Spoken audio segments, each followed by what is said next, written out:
ওড়িশার তালসারির এই জায়গাতেই চলছিল ধারাবাহিকের শুটিং। রবিবার যেখানে ঘটে গেল মর্মান্তিক ঘটনা, বাংলা চলচ্চিত্র জগৎ হারালো রাহুল বন্দ্যোপাধ্যায়ের মতো শিল্পীকে। রাহুল আমার কাছে কেবলমাত্র একজন অভিনেতা ছিলেন না, ও আমার এক সহযোদ্ধা ছিল। এত বড় সিরিয়াল ইউনিটে এত লোক, কিন্তু শুটিং এর পারমিশন কি নেওয়া হয়েছিল? ওড়িশা পুলিশের তরফে দাবি করা হয়েছে শুটিং এর টিমটি পুলিশকে কোনো আগাম খবর দেয়নি কিংবা কোনো অনুমতি নেয়নি। इसमें जो इनका फिल्म शूटिंग था, इसमें ना हम लोग से वो परमिशन लिए थे, ना ही हम लोग को कोई इंटीमेशन दिया गया था। जो परमिशन है इन लोग दीघा पुलिस से भी नहीं लिए गए थे, तो हम दोनों जो बॉर्डर पुलिस है इनकी किसी के भी इन्फॉर्मेशन में नहीं था। এটা অ্যাকচুয়ালি উড়িষ্যার সমুদ্র তটের ঘটনা।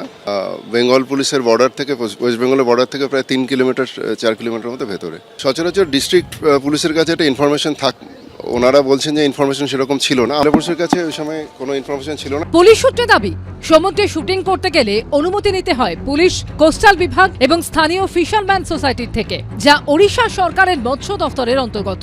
কিন্তু কারো থেকে কোনো অনুমতি নেওয়া হয়নি বলে অভিযোগ। আগে প্রশাসনিক দিয়ে পুলিশে থানায় জানাতে হয়, তারা একটা পারমিশন দেয়, আমাদের কোস্ট গার্ডওয়ালা আছে তাদেরকে তারা পাঠায় গার্ডের জন্য। তারপরে এখানে লোকাল একটা পারমিশন থাকে, আমাদের সোসাইটি যে আছে গঙ্গামাতা ফিশারম্যান কোঅপারেটিভ সোসাইটি, তার থেকে একটা পারমিশন লেটার নিতে হয়। তারা কিছু নেয়নি এবং লোকাল কোনো সাহায্য তারা চায়নি, নিজ ইচ্ছাতে তারা শুটিং করছে। পুলিশ সূত্রে খবর, শুটিং এর জন্য অনুমতি নেওয়া থাকলে সেখানে life saving board, life saving guard রাখা হয়, একজন চিকিৎসক থাকেন, আরো বেশ কিছু জিনিসপত্রের ব্যবস্থা করা হয় যেগুলি আপৎকালীন পরিস্থিতিতে কাজে লাগানো যায়। কিন্তু অনুমতি না নেওয়ায় এর কোনো কিছুই রবিবার ছিল না বলে অভিযোগ।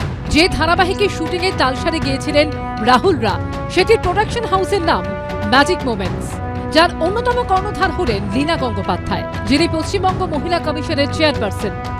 এই প্রোডাকশন হাউস যিনি কর্ণধার, তিনি আমাদের মহিলা কমিশনের চেয়ারপারসন। তিনি একটি মহিলাদের রাজ্যে মহিলাদের নিরাপত্তা নিয়ে কাজ করে থাকেন। তাহলে তাকে তার প্রোডাকশন ম্যানেজার এতটা ধোঁয়াশায় রাখলো কেন যে উইদাউট পারমিশন ওরকম একটা জায়গায় ড্রেস স্পটে শুটিংয়ে চলে গেল এবং সেখানে গিয়ে এই ঘটনাটা ঘটলো? এই দায় কে নেবে? এই যে ছেলেটা চলে গেল অকালে, এই দায়টা কে নেবে? এই নিয়ে সাফাই দিয়েছেন লীনা গঙ্গোপাধ্যায়। প্রত্যেক জায়গায় একজন কোঅর্ডিনেটর থাকেন, তো আমরা তো বাইরে থেকে যাচ্ছি, তাকে টাকা পয়সা দেওয়া হয়, তাকে বাজেট করে দেওয়া হয় এবং তিনি এই সমস্ত ইয়েগুলো উনি করেন। উনি বলেছেন পারমিশন আছে। আমাদের যিনি আর কি আপনার কন্ট্রোলার, প্রোডাকশন কন্ট্রোলার এবং ম্যানেজার বিশেষ করে, তাদের কাজ হচ্ছে ওটা দেখে নেওয়া। এই সাফাইয়ের কি কোনো যৌক্তিকতা আছে? বাস্তবে কি ঘটেছিল সত্যিটা বেরিয়ে আসতে দেয়া হবে তো? পার্থপ্রতিম ঘোষ, অর্ণব মুখোপাধ্যায় ও কৃষ্ণেন্দু অধিকারী রিপোর্ট, এবিপি আনন্দ। এবিপি আনন্দ, এগিয়ে থাকে, এগিয়ে রাখে।